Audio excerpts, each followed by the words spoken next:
Som ny radioamatör är det verkligen mycket att tänka på. Ja, dels så ska man ju gå själva kursen, man ska ta certifikatet, man ska skaffa sig en radio, man ska ställa in den, man ska få upp sina antenner och så ska man börja att sända. Ja, när man då trycker in PTT de första gångerna, push-to-talk-knappen, så kanske man känner att man inte riktigt vet vad man ska säga. Ja, läpparna blir torra och svetten kanske kommer i pannan och man får lite sådär mikrofonrädsla, osfobia. Ja, det kan hända både den nya radioamatören men också den erfarna. Och i den här filmen tänker jag att vi skulle prata om hur man kommer över sin mikrofonrädsla och känner sig fri att använda sin radio precis som det är tänkt. Mitt namn är Mattias och du tittar just nu på amatörradiokanalen SM6 Ys on Air. Och här pratar vi om den fantastiska hobbyn amatörradio. Du är varmt välkommen. November 4 Echo X-ray. November 4 Echo X-ray. Hi, we're Rich. Really nice to hear you. You're 5x7 here at the parkover. Som ny radioamatör så är det förstås mycket att lära sig, mycket att sätta sig in i. Och det är ju det som är så roligt när man lär känna en ny hobby. Men amatörradion har så pass stor bredd och stort djup så att det finns fortsatt även för dig som är erfaren radioamatör att lära sig nya saker.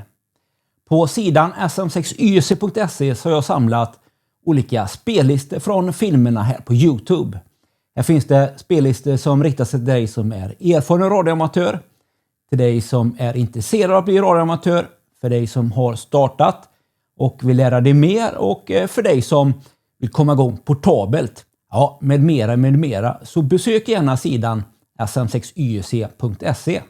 På sm6yc.se så finns det en sida som just är riktad till dig som är intresserad av att bli radioamatör. Ja, här förklarar jag ingående vad det nya certifikatet, instegscertifikatet, innebär och vad det internationella certifikatet, HAREC-certifikatet, innebär och om de olika vägarna att bli just radioamatör.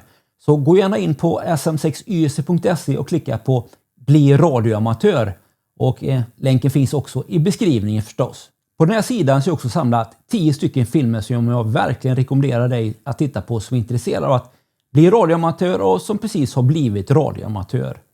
Här hittar du bland annat en intervju med SSAs ordförande om just instegscertifikatet.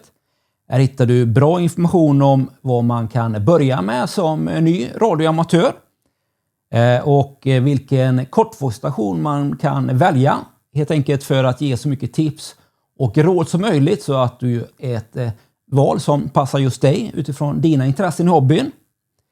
Och det här med kortvågsantenn kan ju vara lite grann utav en utmaning. Så vi pratar också om val av kortvågsantenn.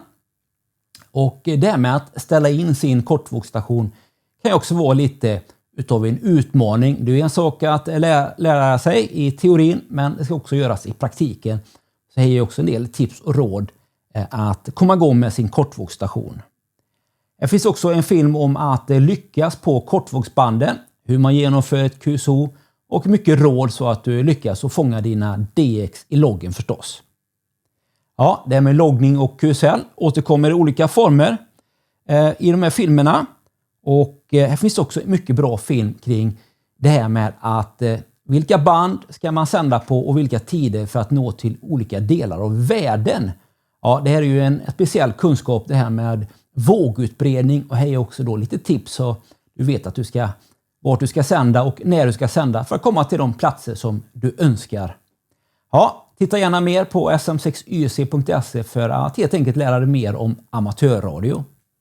För att bli mer rutinerad som radioamatör och för att bli av med den här mikrofonrädslan så skulle jag vilja rekommendera dig 2 saker.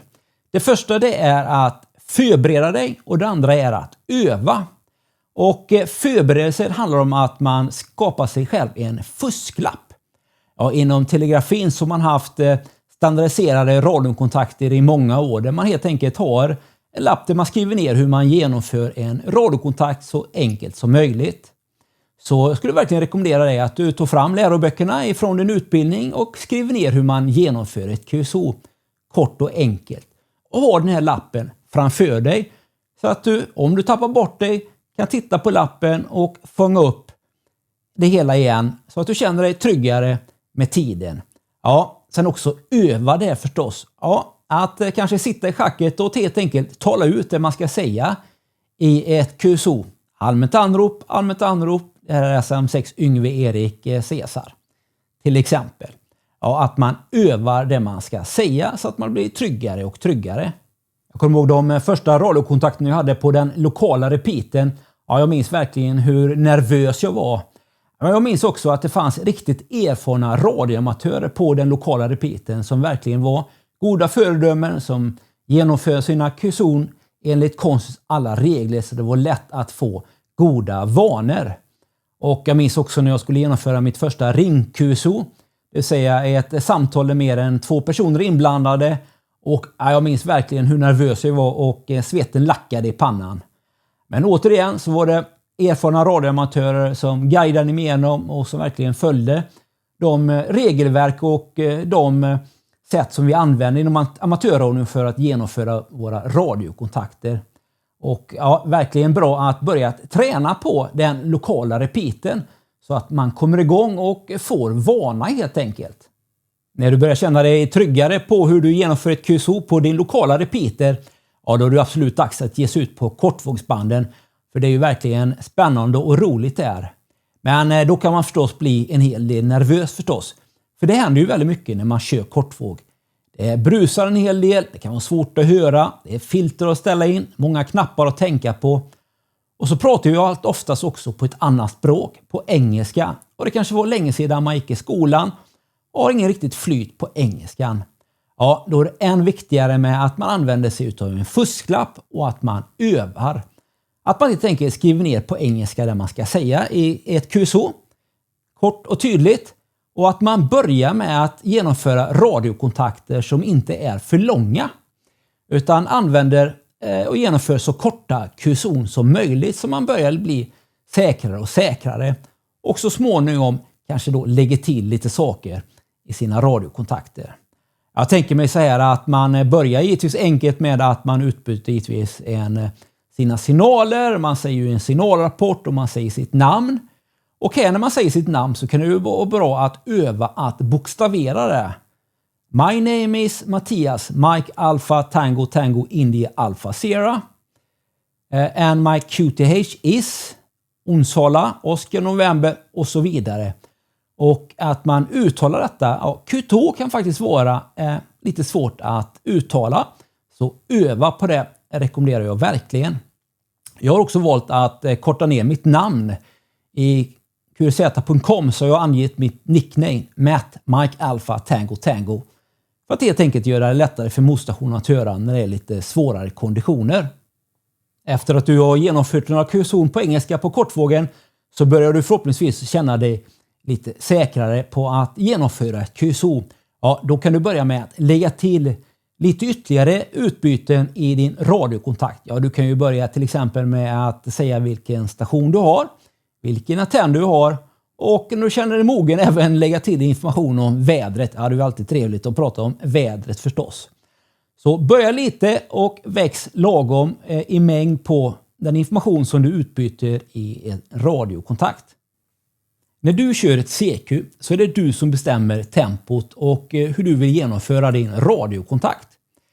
CQ, which is Sierra Mike 6 Yankee Echo Charlie calling CQ and standing by. Och så svarar motstationen och så kommer ni igång. Och tempot här nu då, ja det ansvarar du för. Ja, prata långsamt, prata tydligt och ta upp den informationen som du önskar. Vill du hålla en kortare radiokontakt så håller du en kortare radiokontakt. Och känner du dig modig, ja lägg då till det här med station och antenn och väder och så vidare. Men det går alldeles utmärkt att hålla kort QSO även då om man kör ett CQ. Absolut. Och du kommer märka att det finns många radioamatörer, europeiska radioamatörer som inte är bra på engelska, som också önskar att du håller det kort. Det finns många modiga radioamatörer som ropar upp en när man kör ett CQ och som vill gärna hålla det kort. Så det går absolut alldeles bra.